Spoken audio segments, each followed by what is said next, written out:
আমরা অনেকেই ভাবি ভূত প্রেত বা অলৌকিক জগৎ বলতে কিছু নেই, সবকিছুই কাল্পনিক। কিন্তু যারা একবার এই অন্ধকারের মুখোমুখি হয়েছেন তারা জানেন এই পৃথিবীর চেনা রূপের আড়ালেও অন্য একটা জগৎ আছে। আজ আপনাদের শোনাবো আমার নিজের পরিবারের সাথে ঘটে যাওয়া এমন একটি সত্য যার ক্ষত আজও আমাদের পরিবার বয়ে বেড়াচ্ছে। সালটা 2004। 2004 সালের সেই ভয়াবহ বন্যার কথা অনেকেরই মনে আছে। চারদিকে শুধু পানি আর পানি, আর বন্যার পানির সাথে ভেসে এসেছিল প্রচুর মাছ। আমার বড় ভাইয়ের বড়শিতে মাছ ধরার প্রচণ্ড নেশা ছিল। ভাই বড়শি হাতে বের হলে খুব কম সময়ে খালি হাতে ফিরতেন। বন্যার ওই দিনগুলিতে তিনি একদিনে প্রায় 35 থেকে 40 কেজির মতো মাছ পেয়েছিলেন। মাছের এই লোভ আর নেশাটাই যে তার জীবনের শেষ কাল হবে তা কে জানত। পরদিন খুব ভোরে নদীতে যাওয়ার জন্য বাইরাতে উলি পোকার ডিম সহ মাছ ধরার যাবতীয় সরঞ্জাম প্রস্তুত করে ঘুমিয়ে পড়েন। কারণ তিনি যে পয়েন্টে মাছ ধরেন একটু দেরি হলেই অন্য কেউ সেখানে বসে পড়ে। হঠাৎ গভীর রাতে আব্বু ডাকে ভাইয়ের ঘুম ভাঙল। আব্বু ঘরের বাইরে থেকে ডাকলেন আর বললেন, কিরে, তুই না মাছ ধরতে যাবি? অনেক সকাল হয়ে গেছে, তাড়াতাড়ি ওঠ। ভাই দরফর করে বিছানা থেকে উঠলেন। বাইরে তাকিয়ে দেখলেন ভোর রাতের হালকা আলো ফুটেছে। তিনি ভাবলেন একটু পরেই সূর্য উঠবে। আর দেরি না করে হাতে একটা টর্চ লাইট নিয়ে বড়শি হাতে একাই বেরিয়ে পড়লেন। আমাদের বাড়ি থেকে কাঁচামাটিয়া নদীতে হেঁটে যেতে 10 থেকে 15 মিনিট সময় লাগে। এই কাঁচামাটিয়া নদীটি আসলে ব্রহ্মপুত্র নদীর একটি শাখা। কিন্তু নদীতে যাওয়ার জন্য পার হতে হয় নাহিরাজ নামের একটি অত্যন্ত ভয়ঙ্কর অভিশপ্ত রাস্তা। এই নাহিরাজে আমাদের গ্রামের অনেক মানুষ এর আগে প্রাণ হারিয়েছে। এমনকি অনেককে গাছের ডালে ঝুলন্ত অবস্থায় মৃত্যু উদ্ধার করা হয়েছে। কিন্তু মাছের নেশায় ভাই তখন অন্ধ। ভয় জিনিসটা তিনি ভুলে গিয়েছিলেন। নাহিরাজের রাস্তায় কিছুটা যাওয়ার পর দেখা হলো এলাকার কামাল ভাইয়ের সাথে। কামাল ভাইও বড়শিতে মাছ ধরা নেশা আসক্ত।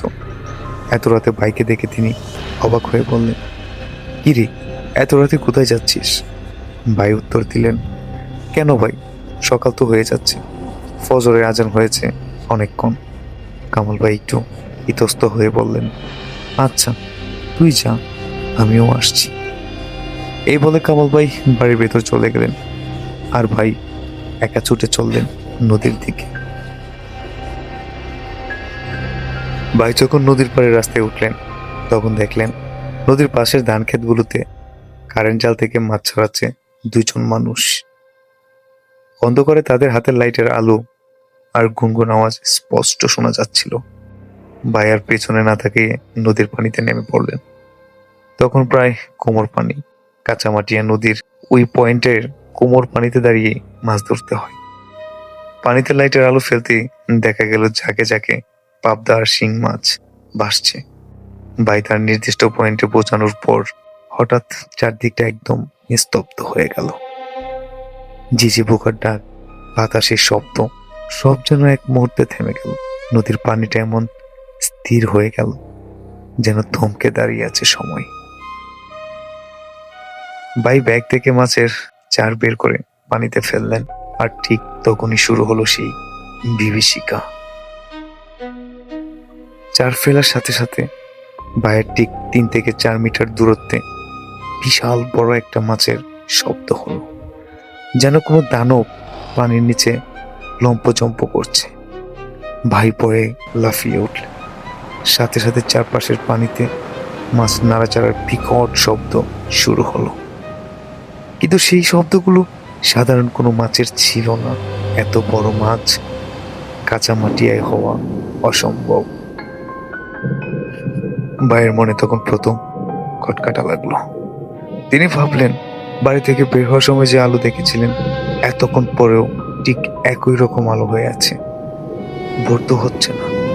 একটু আগে যে 2জনকে ধান খেতে জাল থেকে মাছ তুলতে দেখছিলেন, হঠাৎ তাকিয়ে দেখলেন তারা কেউ নেই, এক নিমিষে গায়েব হয়ে গেছে। ভয় পায়ের বুকটা ধড়ফড় শুরু করলো। তিনি পলিথিন মোড়ানো মোবাইলটা বের করে সময় দেখলেন। স্ক্রিনের দিকে তাকিয়ে ভাইয়ের হাত পা ঠান্ডা হয়ে গেল। ঘড়িতে তখন সকাল নয়, রাত ৩টা ২৮। তার মানে তখনও ভোর হতে অনেক বাকি। তাহলে আব্বু তাকে কেন ডাকলো? কামাল ভাই কেন তাকে দেখে অমন অবাক হয়েছিল? ঠিক তখনই নদীর মাঝখানে পানির মধ্যে একটা বিশাল ঘূর্ণিপাক সৃষ্টি হলো। মনে হচ্ছিল নদীর সমস্ত পানি চুষে নিচ্ছে সেই ঘূর্ণি। আর সেই পাখির মাঝখান থেকে উঠে এলো এক দানব আকৃতির কুৎসিত শূকর। সেই দানবীয় প্রাণীটি পানির উপর ভেসে স্থির চোখে ভাইয়ের দিকে তাকিয়ে মিট মিট করে হাসতে লাগলো। ভাই তখন বুঝতে পারলেন তিনি কোনো এক ভয়ানক মায়াজালে ফেসে গেছেন। তিনি মনে মনে আয়াতুল কুরসি আর সূরা কালাম পড়ার চেষ্টা করলেন, কিন্তু তার মুখ থেকে কোনো আওয়াজ বের হচ্ছিল না। চিৎকার দিতে চাইলেন, কিন্তু জিহ্বা উল্টে তালুর সাথে লেগে গেল। পেছনে দূরে পালাবেন, কিন্তু মনে হলো মাটির নিচ থেকে অসংখ্য অদৃশ্য হাত তার পা দুটোকে শক্ত করে আঁকড়ে ধরেছে। চারপাশের পানিগুলো হঠাৎ দেয়ালের মতো উঁচু হয়ে তাকে ঘিরে ধরলো। আর সেই দানবটি ধীরে ধীরে ভাইয়ের দিকে এগিয়ে আসতে লাগলো। ভাই তখন বাঁচার সব আশা ছেড়ে দিয়েছিল। ঠিক তখনই দূর অন্ধকার রাস্তা থেকে ভেসে এলো আব্বুর কণ্ঠস্বর। আব্বুর ডাক শুনে ভাই তার শরীরের শেষ শক্তি বিন্দু দিয়ে চিৎকার করে বলে উঠলেন, আব্বা! আর সাথে সাথে তিনি জ্ঞান হারালেন। যখন ভাইয়ের জ্ঞান ফিরলে তিনি নিজেকে আবিষ্কার করলেন আবুল ভাইয়ের শ্বশুর বাড়িতে। তার মাথায় পানি দেওয়া হচ্ছে, এলাকার হুজুররা সূরা পড়ে ফু দিচ্ছেন, আর পায়ে সরিষা তেল দিয়ে ডলাটলি করা হচ্ছে। ভাই সুস্থ হওয়ার পর আব্বু যা জানালেন তা আরো অনেক ভয়ঙ্কর। আব্বু রাতে প্রস্রাব করার জন্য উঠে দেখেন ঘরের দরজা খোলা। ভাইকে ঘরে না পেয়ে এবং বড়শিগুলো গায়েব দেখে আব্বুর মনে সন্দেহ জাগে।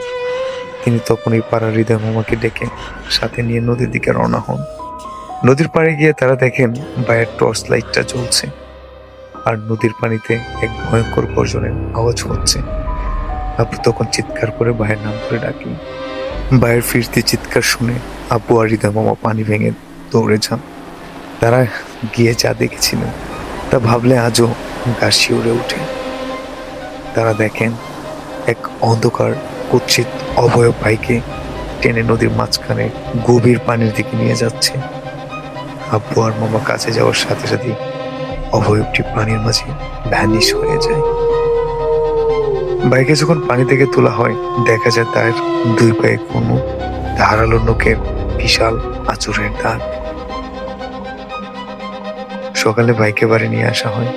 কবিরাজের সামনে ভাই রাতে ঘটে যাওয়া এই হাড়হিম করা ঘটনাটি খুলে বললেন, কিন্তু নিয়তির লিখন কে কন্যাবে? ওই দিন ওই বিকাল ৩টার দিকে আমার ভাই এই পৃথিবীর মায়া ছেড়ে চলে যান।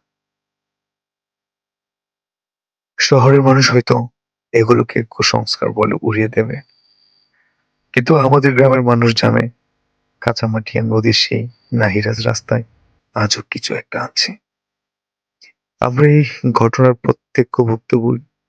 ভাইয়ের এই মর্মান্তিক মৃত্যুর পর থেকে আমার আব্বুর সাথেও অনেক অলৌকিক ঘটনা ঘটেছে, এবং বিশ্বাস করুন তা আজও করে চলছে।